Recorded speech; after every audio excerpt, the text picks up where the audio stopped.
Ahojte všetci, vítajte. Dnes tu nám máme pred sebou dve brúsky, ktoré sú úplne rovnaké, len nám ich predávajú v iných cenách. Prečo? Ostaň vo videu. Celý čas vám tu bude behať toto videjko, kde som ešte predtým zničil nož a potom až som išiel brúsiť. Ako dlho mi to trvalo, aby som sa dostal aspoň ku tomu efektu, čo vidíte, čo na konci vlastne uvidíte. Tak to sú asi nejaké dobrých 10-15 minút a stále náš nôž nebol taký, aký by som chcel, že by bol. Hneď na úvod, vážení, medzi tým, čo môžete pozerať tu, môžete počúvať mňa a chcem vám povedať to, že máme tu na novší prototyp, máme tu na starší prototyp. To, čo vám chcem povedať dnes, tak musíte vedieť to, že aj jedna, aj druhá brúska má ten istý úplne brúsny systém a aj jedna brúska, aj druhá brúska vlastne má úplne rovnaké brúsne kotúče, ktoré vidíte tiež dole. Jeden aj druhý je z keramického kotúča. A tieto dve kotúče nie sú na to, aby vám brúsili a odoberali istú časť z vašich nožov a rovnali vám nejaké zuby na vašich nožoch, ale sú na to vytvorené, aby len udržiavali ostrosť vašich nožov. Ak si idete kúpiť túto brúsku, nemyslíte si, že budú také profi ako ostatné brúsky sú, na čom vy brúsite doma pod uhlom, alebo brúsite na Worksharp nejako na pásovke, alebo toto, že by vám to rýchlo odstranilo zuby. Nie. Tieto ostričky boli podľa mňa skôr také marketingové, aby vám mohli udržiavať ešte nové nástroje dovtedy, kým sú nové, a potom už vlastne zabudnete na tieto ostričky, lebo predsa nebudete na tomto ostriť niečo, čo už je úplne tupé, lebo neurobí vám s tým nožom úplne vôbec že nič. Potrebujeme vedieť o tom to, že klasicky sa dajú umývať pod kohútikom, kým sú nové tieto kotúče, nič sa s nimi nestane. Akurát to, že tu táto malá brúska umožňuje vám široké čepele do 8 mm ostriť. Tu, keď otvoríte túto brúsku, tak neobmedzenie do hociakej šírky.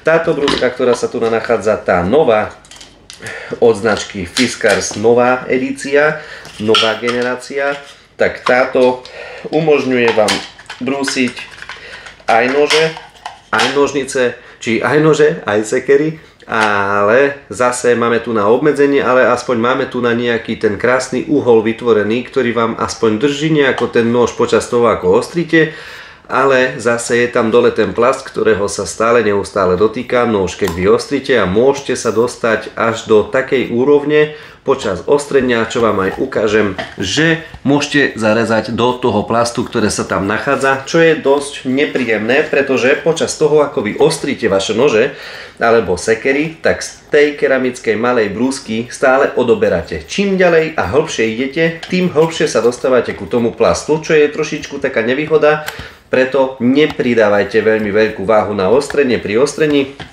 a buďte s tým hlavne opatrní, pretože keď máte drahé nože, tak viete si ich aj zničiť, a to stačí len keď budete počúvať tento zvuk, ktorý vlastne vydáva počas toho, ako sa dotýka vlastne tohoto tu na plastu. Není to vôbec kvalitná vec, a tým, že umožňujú tam vám takéto vymoženosti, tam dali, že je to protišmykové. Tak keď toto je protišmykové, tak ja neviem, ale toto, čo je novšia edícia, tak toto už je protišmykové. Ja používam osobne v práci toto a mám HCCP nože klasické, ktoré sú úplne ideálne do práce. Toto je ideál. Klasické nerezové nože, ktoré máte doma, je to úplne ideál na to, kým sú nože ostré, a udržiavať nože s týmto. Ale keď máte nože zubaté a pobuchané, zničené, tak ako vidíte vo videu dole, to vôbec nikdy nôž nenaostrí, lebo nevie odobrať toľko materiálu. Hoď koľko som skúšal, neklamem vám, ale nenaostrí váš nôž tak, ako by ste chceli mať ten nôž ostrý s nejakou inou brúsnou sadou, ktorá je drahšia. Keď už mám porovnať túto brúsku s Rolling Knife Sharpenerom, tak tam tá je asi skôr lepšia za tých 17 eur z AliExpressu ako táto Fiskars brúska, ale zase táto tiež není na zahodenie. Hovorím, kým je brúska nová, kým ten kotúč je nový a není zničený, ako vidíte vo videu, čo som vám tam ukázal aj dole, tak dovtedy sa oplatí túto brúsku používať, ale potom, ako náhle sa tá brúska tam zničí, už je skoro na vyhodenie. Ak sa vám videjko páčilo a ak som vám nejako poradil, tak hoďte jeden like, váš odber a napíšte mi do komentára, čo si myslíte vy o týchto maličkých brúskach, či sa ich oplatí kupovať alebo nie. Ahojte, majte sa krásne, ostré nože vám prajem, ahojte.